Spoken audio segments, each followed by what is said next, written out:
Hello, good morning students.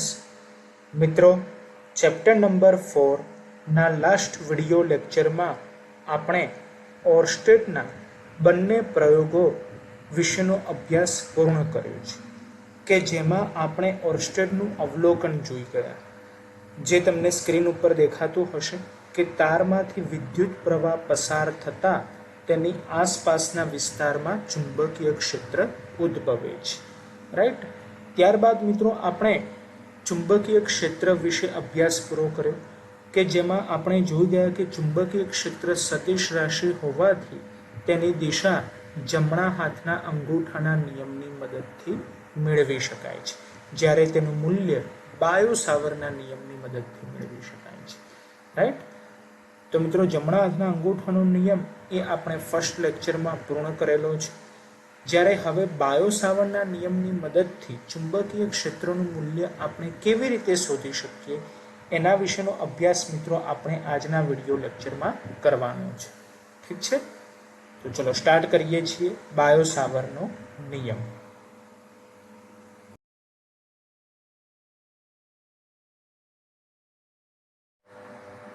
મિત્રો, bio સાવરનો નિયમ આ ટોપિકને રિલેટેડ ક્વેશ્ચન આ પ્રમાણે પૂછાઈ શકે, જે તમને સ્ક્રીન ઉપર યલો કલરથી લખેલો જોવા મળતો હશે કે વિદ્યુત પ્રવાહ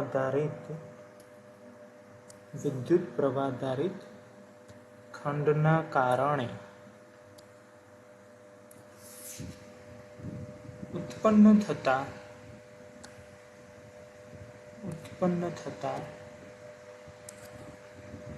ચુંબકીય ક્ષેત્ર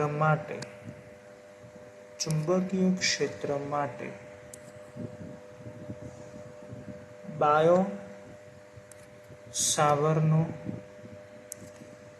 નિયમ લખો. બાયો સાવરનો નિયમ લખો. બરાબર મિત્રો, જોડે તમે પણ ક્વેશ્ચન નોટ ડાઉન કરી લેજો.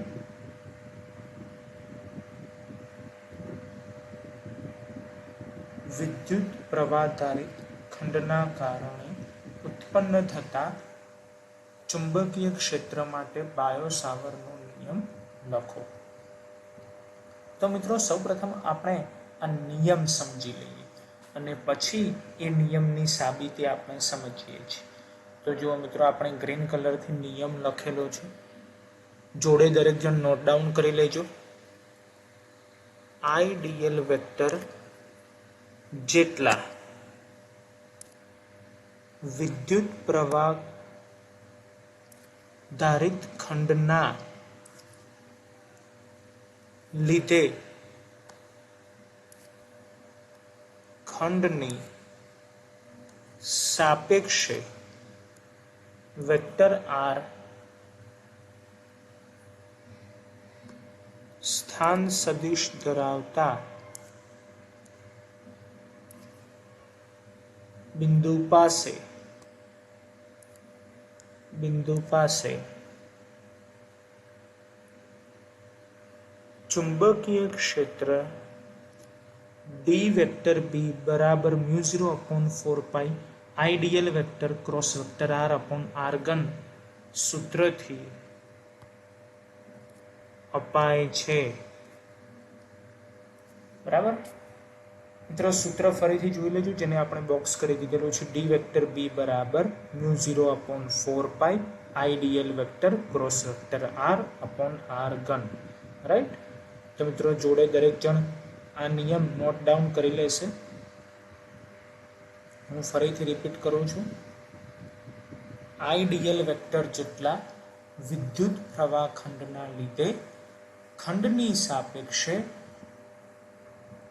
વેક્ટર આર સ્થાન સદિશ ધરાવતા બિંદુ પાસે ચુંબકીય ક્ષેત્ર ડી વેક્ટર બી બરાબર μ0/4π ideal vector cross vector r/r ઘન સૂત્રથી અપાય છે.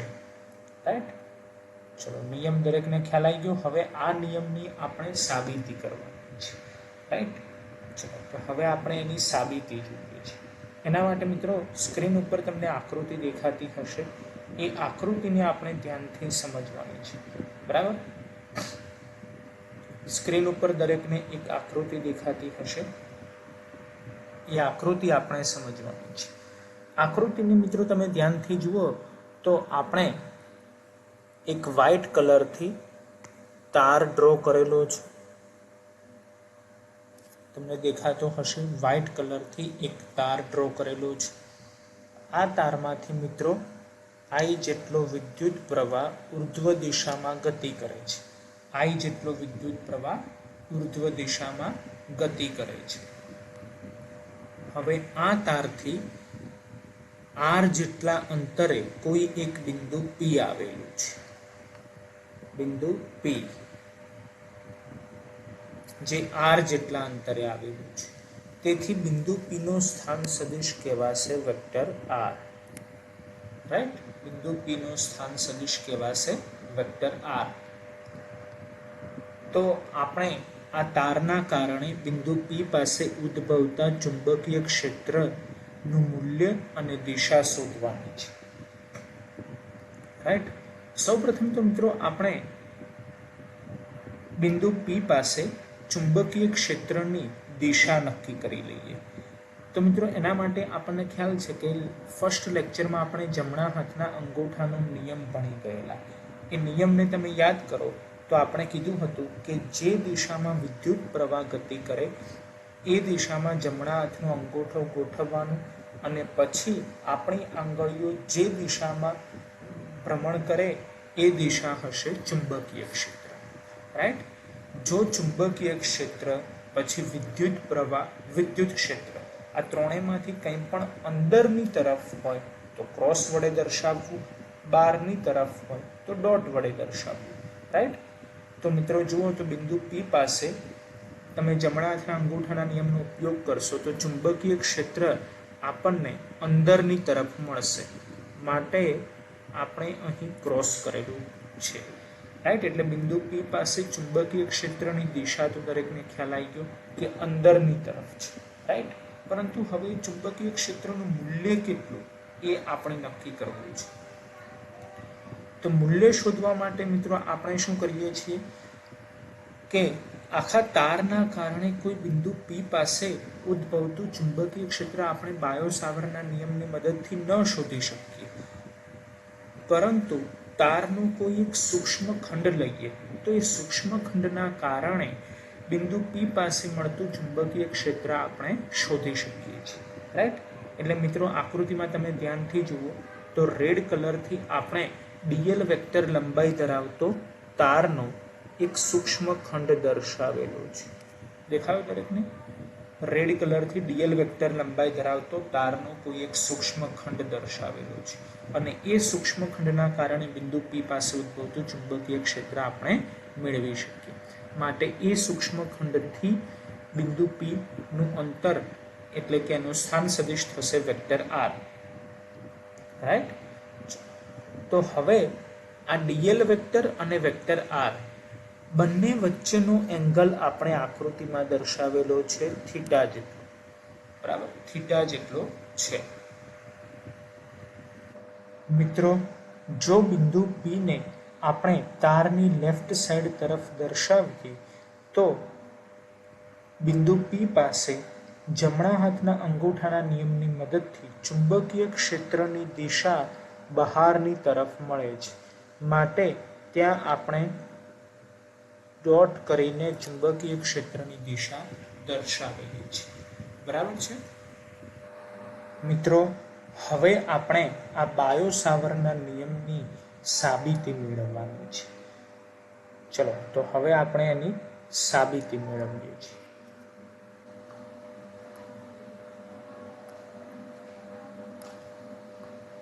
સાબિતી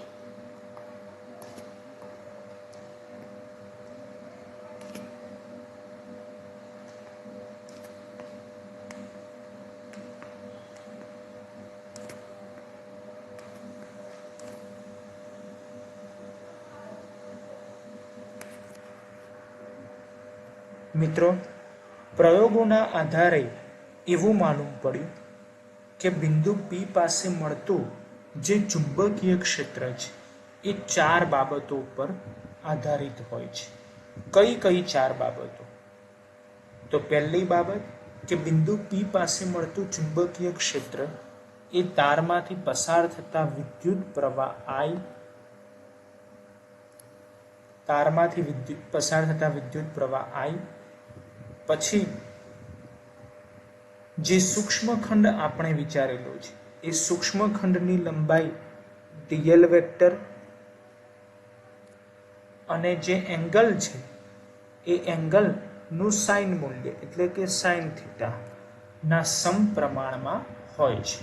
એટલે મિત્રો પ્રયોગોના આધારે એવું સાબિત થયું કે બિંદુ P પાસે મળતું ચુંબકીય ક્ષેત્ર એ તારમાંથી પસાર થતા વિદ્યુત પ્રવાહ I, સૂક્ષ્મખંડની લંબાઈ dl વેક્ટર અને એંગલનું સાઇન મૂલ્ય એટલે કે સાઇન થીટાના સમપ્રમાણમાં હોય છે.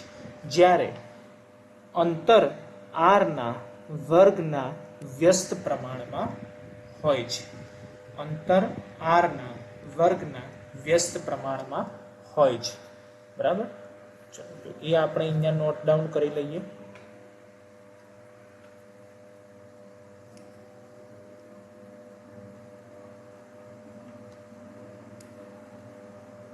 બિંદુ P પાસે મળતું ચુંબકીય ક્ષેત્ર જે સૂક્ષ્મખંડના કારણે મળે છે એટલે એને આપણે ડી વેક્ટર બી વડે દર્શાવીશું. એટલે ડી વેક્ટર બી એ કોના સમપ્રમાણમાં હોય છે? તો પહેલું તારમાંથી પસાર થતા વિદ્યુત પ્રવાહ I ના સમપ્રમાણમાં હોય છે. બરાબર? પછી બીજું કે જે સૂક્ષ્મખંડ આપણે પસંદ કરેલો છે એની લંબાઈના સમપ્રમાણમાં હોય છે.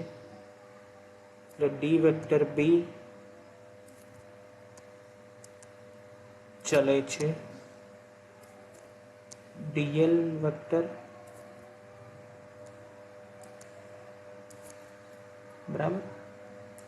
પછી ત્રીજું કે જે એંગલ આપણે લીધેલો છે થીટા એના સાઇન મૂલ્યના સમપ્રમાણમાં હોય છે.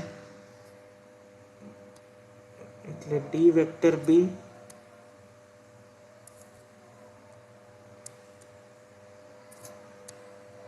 ચલે છે સાઇન થીટા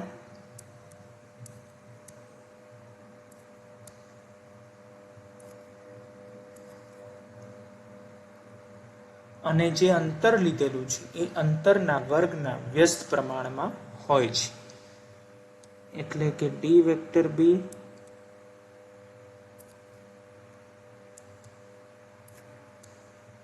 ચલે છે 1/r².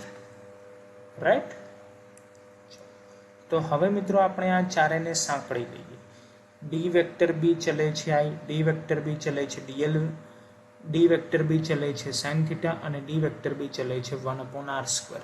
ચારેયને મિત્રો આપણે સાંકળી લઈએ છીએ. તો શું લખાશે? કે માટે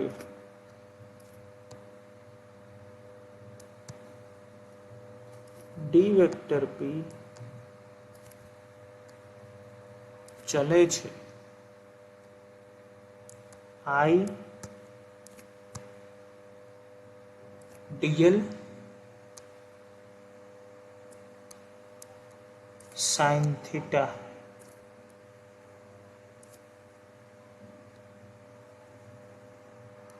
upon r². રાઈટ? એટલે મિત્રો અહીંયા dl ઉપર વેક્ટર કરવાની કોઈ જરૂરિયાત નથી. બરાબર? હવે મિત્રો આપણે શું કરીએ છીએ કે r વડે ગુણી કાઢીએ, r વડે ભાગી દઈએ છીએ. એટલે અહીંયા એક પોઈન્ટ આપણે ઉમેરી દઈએ છીએ. r વડે ગુણતા, r વડે ભાગતા.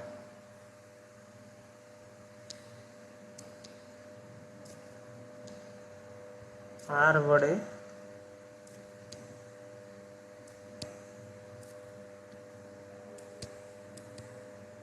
ગુણતા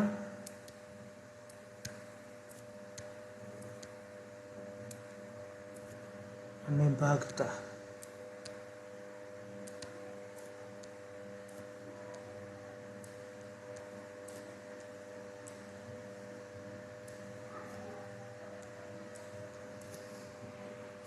बराबर। चलो तो हवे आर वडे गुणीए छीए ने भागीए छीए तो शू चेन्ज थशे कि D vector B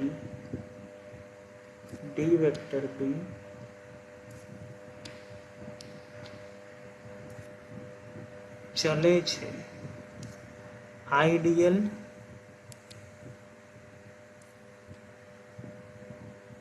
into R sine theta.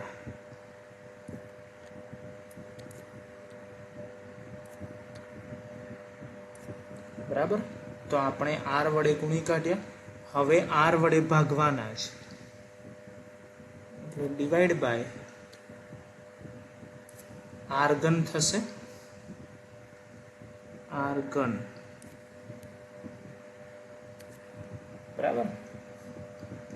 હવે મિત્રો સાइन थीटा છે તો સદિશ સ્વરૂપ લખવું હોય તો સિમ્પલ છે, ક્રોસ ગુણાકાર આવશે, રાઈટ। तो नेक्स्ट स्टेप આપણે લખીએ છીએ therefore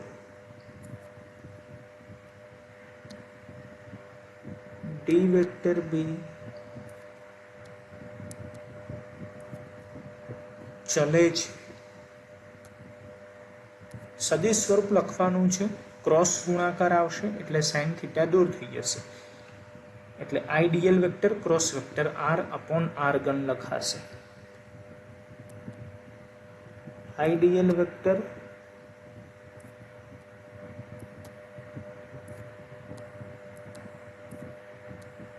cross vector R upon R घन लखाશે।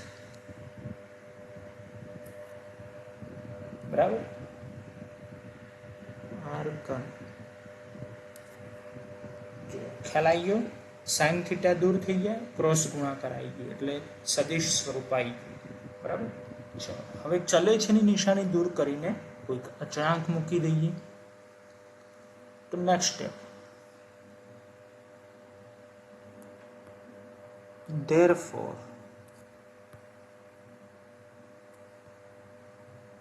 d वेक्टर b बराबर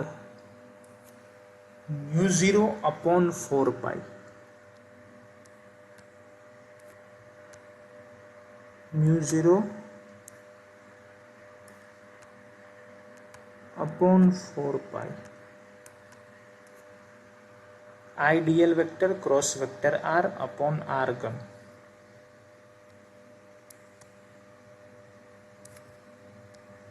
आइडियल वेक्टर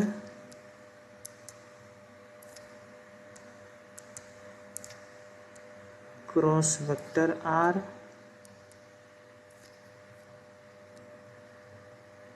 अपॉन r घन।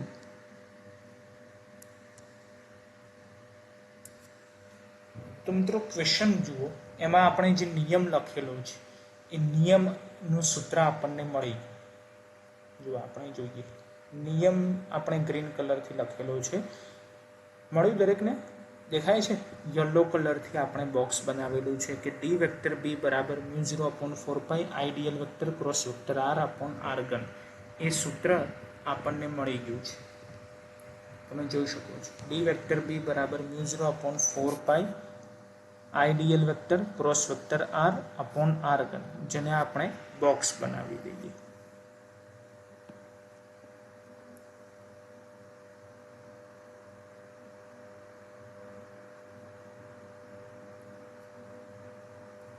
बराबर। डी वेक्टर बी बराबर μ0 upon 4 pi ideal vector cross vector r upon r घन। मित्रों सूत्र में आपणे जे अचळांक मूकेलो छे μ0 अपॉन 4 पाई, आ μ0 अपॉन 4 पाई ए अचळांक छे,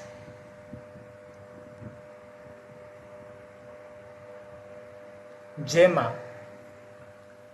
μ0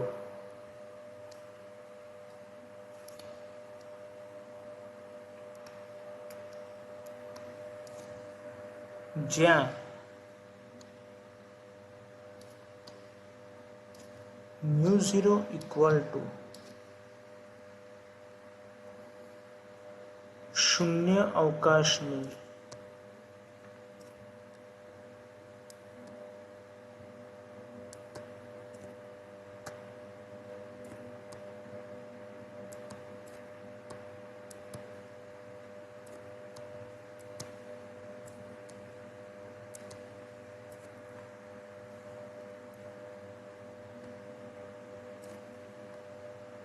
પરમિએબિલિટી છે.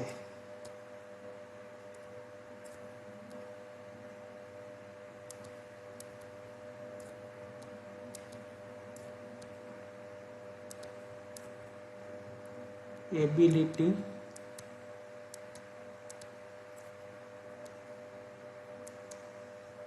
છે જે એક પ્રકારનો અચળાંક છે અને એની વેલ્યુ પણ મિત્રો આપણે યાદ રાખીશું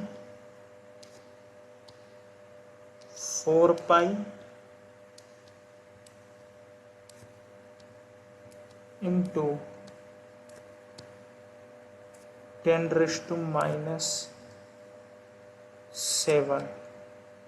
4 પાઈ into 10⁻⁷. તો મિત્રો આના આધારે μ0/4 ની વેલ્યુ ડાયરેક્ટ યાદ રાખી લેવાની. માટે μ0/4 તો μ0 ની વેલ્યુમાં પણ 4 છે, છેદમાં 4 એટલે 4 કેન્સલ થઈ જાય. તો શું મળે? 10⁻⁷ મળશે. 10⁻⁷, રાઈટ. એટલે મિત્રો દાખલા માટે ખાસ યાદ રાખી લેવું, μ0/4 જે અચળાંક છે એની વેલ્યુ આપણે 10⁻⁷ લઈશું. ઠીક છે.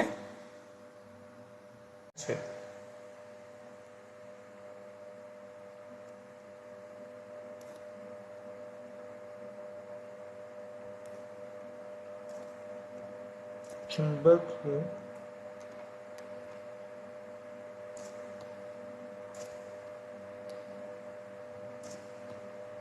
ક્ષેત્રનું એકમ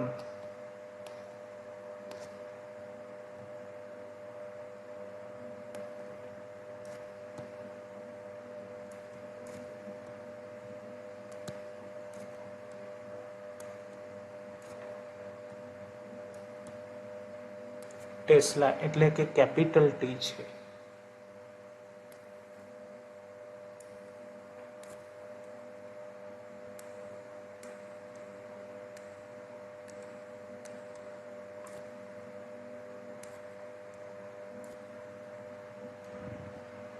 જેના આધારે મિત્રો આપણે શૂન્ય અવકાશની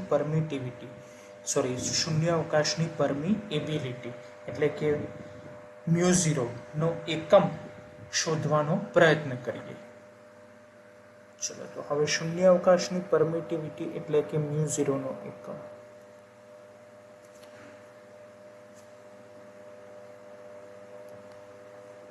શૂન્યાવકાશની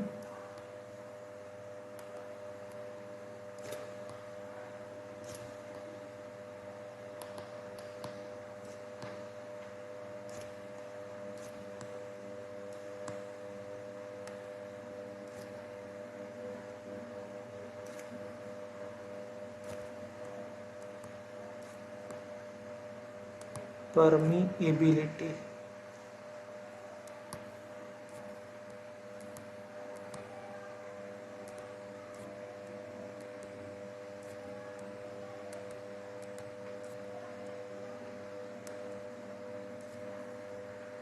નો એકમ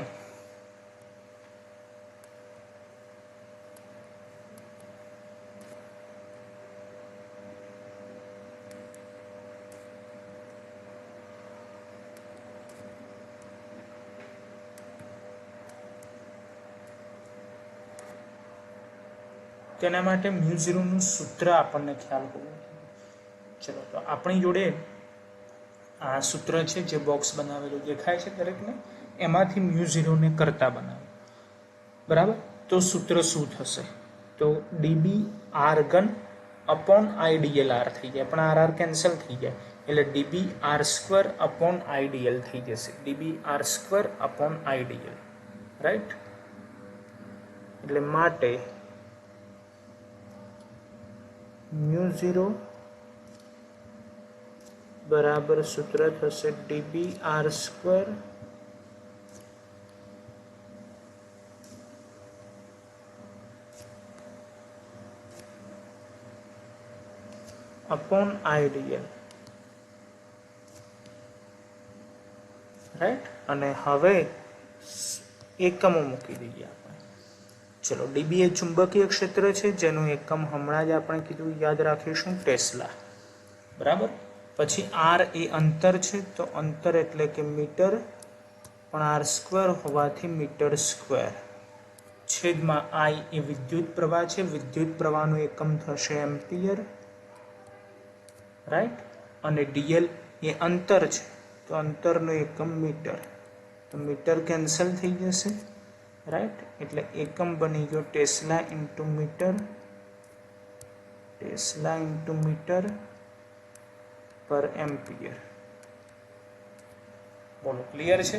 યાદ રાખીશું, શૂન્યાવકાશની પરમિએબિલિટીનું એકમ ટેસ્લા ઇન્ટુ મીટર પર એમ્પિયર, જ્યાં ટેસ્લા એ ચુંબકીય ક્ષેત્રનું એકમ છે, રાઈટ. મિત્રો, હવે આપણે આના માટે બે કિસ્સા જોઈએ છીએ. જો તો આકૃતિને તમે ધ્યાનથી જુઓ, તમને ખ્યાલ આવશે. જો હું જરા ઝૂમ કરીને દર્શાવું છું એટલે તમને ખ્યાલ આવે કે જો બિંદુ પી એ તારની અક્ષ ઉપર જ હોય, ધેટ મીન્સ કે બિંદુ પી આ સ્થાને હોય, તાર પર જ આવેલું હોય. બોલો, બિંદુ પી એ તાર ઉપર જ આવેલું હોય તો એંગલ થીટા કેવો થઈ જાય? વિચારીને કહો. શૂન્ય થઈ જશે. તો પહેલો કિસ્સો કે થીટા બરાબર 0 ડિગ્રી છે, તો ચુંબકીય ક્ષેત્ર કેટલું મળે છે? બરાબર. તો કેસ 1, કેસ 1, થીટા બરાબર 0 ડિગ્રી.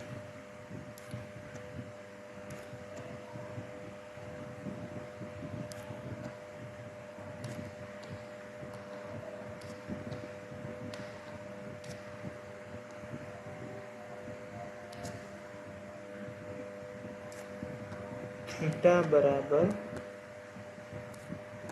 0 ડિગ્રી. જો થીટા બરાબર 0 ડિગ્રી હોય તો સૂત્ર છે મિત્રો આપણી જોડે ચુંબકીય ક્ષેત્રનું. એ સૂત્ર લેવાનું અને સૂત્રમાં આપણે થીટાની જગ્યાએ 0 મૂકી દો. જો તમને દેખાય છે સ્ક્રીન ઉપર સૂત્ર, બરાબર. એમાં ચલે છે ની જગ્યાએ μ0/4π મૂકી દઈશું. આર કેન્સલ થઈ જશે, રાઈટ. થીટાની જગ્યાએ 0 મૂકો. બોલો, સાઇન 0 ની વેલ્યુ 0 થઈ જાય. ધેટ મીન્સ ચુંબકીય ક્ષેત્ર કેવું થઈ જાય? શૂન્ય થઈ જાય, રાઈટ. ચાલો, તો નોટ ડાઉન કરી લઈએ. થીટા બરાબર 0 ડિગ્રી માટે ડી વેક્ટર બી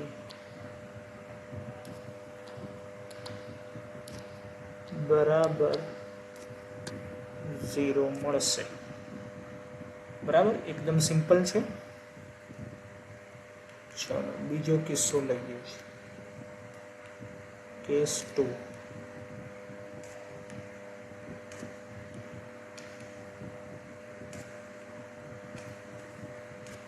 કેસ 2. કેસ 2 માટે વિચારો કે આપણે શું કરીએ છીએ. આકૃતિની જરા જુઓ. કેસ 2 માટે આપણે શું કરીએ છીએ કે બિંદુ પી એ ડીએલ વેક્ટર લંબાઈ ધરાવતો જે સૂક્ષ્મખંડ છે એનાથી લંબ આવેલ હોય, રાઈટ. લંબ આવેલું હોય એટલે સિમ્પલ છે, એંગલ કેટલો બની જશે? 90 ડિગ્રી બની જશે, રાઈટ. એટલે બીજા કિસ્સા માટે થીટા આપણે 90 ડિગ્રી લઈએ છીએ, બરાબર. થીટા બરાબર 90 ડિગ્રી.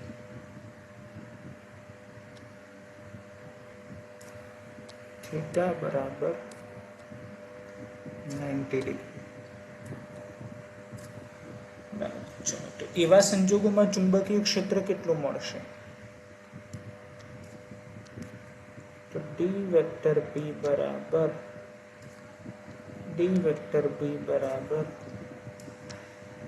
μ0/4π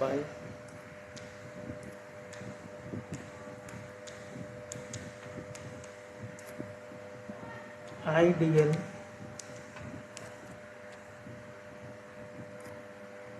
sin theta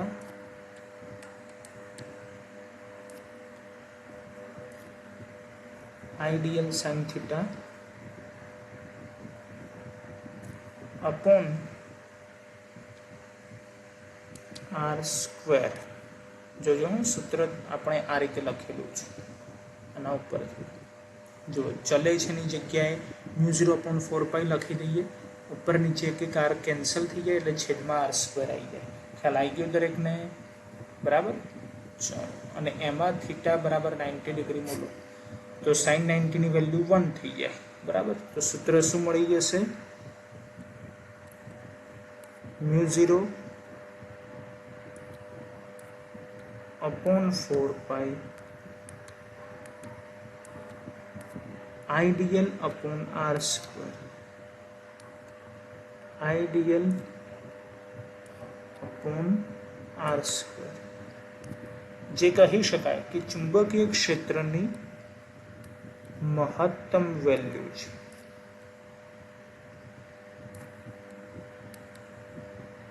મહત્તમ વેલ્યુ છે.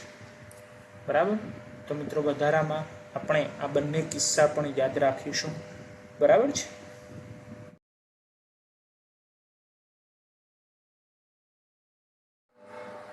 મિત્રો હવે આપણે એક નાનો એવો અગત્યનો ક્વેશ્ચન સોલ્વ કરી દઈએ કે જે છે શૂન્ય અવકાશની પરમિટિવિટી અને શૂન્ય અવકાશની પરમિએબિલિટી વચ્ચેનો સંબંધ. મિત્રો તમે ફર્સ્ટ ચેપ્ટરમાં ભણી ગયા છો શૂન્ય અવકાશની પરમિટિવિટી એટલે કે એપ્સિલોન 0, અને આ ચેપ્ટરમાં આપણે ભણ્યા શૂન્ય અવકાશની પરમિએબિલિટી એટલે કે μ0. બંને વચ્ચેનો સંબંધ શું છે એ આપણે મેળવવાનું છે. રાઈટ. તો સૌપ્રથમ આપણે જોઈએ છે શૂન્ય અવકાશની પરમિટિવિટી. તો શૂન્ય અવકાશની પરમિટિવિટી એટલે આપણને ખ્યાલ છે કે એપ્સિલોન 0 લખાશે. રાઈટ. અને શૂન્ય અવકાશની પરમિએબિલિટી એટલે લખાશે μ0. આ બંને વચ્ચેનો સંબંધ આપણે મેળવવાનો છે. રાઈટ.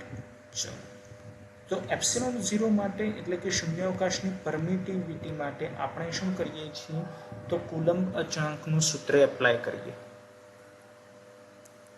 ચલો, તો કુલમ્બ અચળાંક કે બરાબર કુલમ્બ અચળાંકનું સૂત્ર યાદ કરો ફર્સ્ટ ચેપ્ટરમાંથી. કે બરાબર 1/4π એપ્સિલોન 0. બરાબર. જેની વેલ્યુ યાદ છે 9×10⁹. રાઈટ. 9×10⁹. SI એકમ. બરાબર. કારણ કે અત્યારે આપણે એકમની કોઈ રિક્વાયરમેન્ટ નથી એટલે આપણે SI એકમ કરી દઈએ છીએ. અને આ ચેપ્ટરમાં જોઈ ગયા આપણે શૂન્ય અવકાશની પરમિએબિલિટી μ0. એનું મૂલ્ય હમણાં જ આપણે નોટ ડાઉન કર્યું. બોલો કેટલું છે? 4π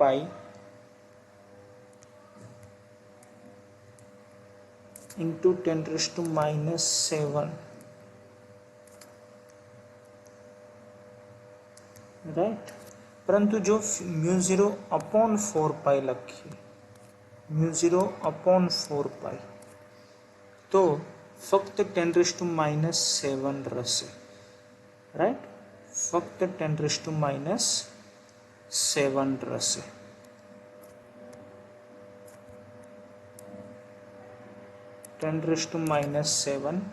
SI એકમ આપણે લખી દઈએ છીએ કારણ કે એ જ કે એકમની કોઈ રિક્વાયરમેન્ટ નથી માટે. રાઈટ. ચાલો, તો હવે μ0 અને એપ્સિલોન 0 નો ગુણાકાર કરી દઈએ કારણ કે એ બંને વચ્ચે રિલેશન આપણે લાવવાનું છે. તો μ0 અને એપ્સિલોન 0 નો ગુણાકાર કરી દઈએ છીએ.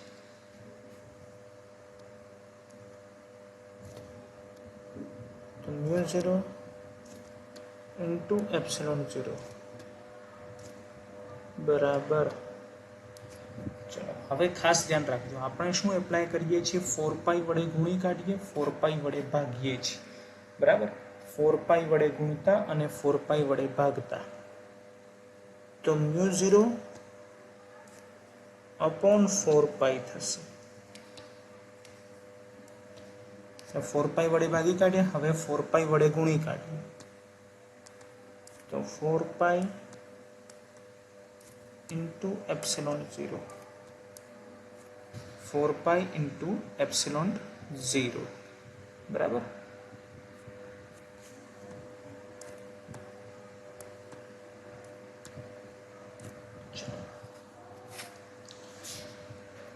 इक्वल टू किंमत मूकी दो એટલે આન્સર આવી જશે। μ0 अपॉन 4π કેટલા છે તો જો 10⁻⁷ છે तो અહીંયા આપણે નોટ ડાઉન કરી લઈએ 10⁻⁷। પછી 4π એપ્સિલોન 0 તો અહીંયા 1/4π એપ્સિલોન 0 છે। 1/4π એપ્સિલોન 0 ની વેલ્યુ 9 × 10⁹ તો 4π એપ્સિલોન 0 ની વેલ્યુ છેદમાં 9 × 10⁹ થશે, છેદમાં 9 × 10⁹ રાઈટ। ચલો 9 × 10⁹। चलो तो आना आधारे शू मळशे -7 छेदमां लई जईए तो +7 थई जशे तो 9 + 7 એટલે 16 થઈ જશે। તો 1/9 × 10⁻16 राइट। चलो 9 × 10⁻16 છે તો એને આપણે જરા આ રીતે લખીએ કે 1/3 × 10⁸ અને એનો વર્ગ કરી દઈએ, 10⁸ અને એનો વર્ગ કરી દઈએ છીએ બરાબર। જોજો 3 નો વર્ગ 9 થઈ જશે અને 8 નો વર્ગ 16 એટલે 10 × 10⁻16 થઈ ગયું બરાબર। બોલો 3 × 10⁸ આ કોનો આન્સર છે? 3 × 10⁸ તો પ્રકાશનો વેગ છે। શું છે? પ્રકાશનો વેગ।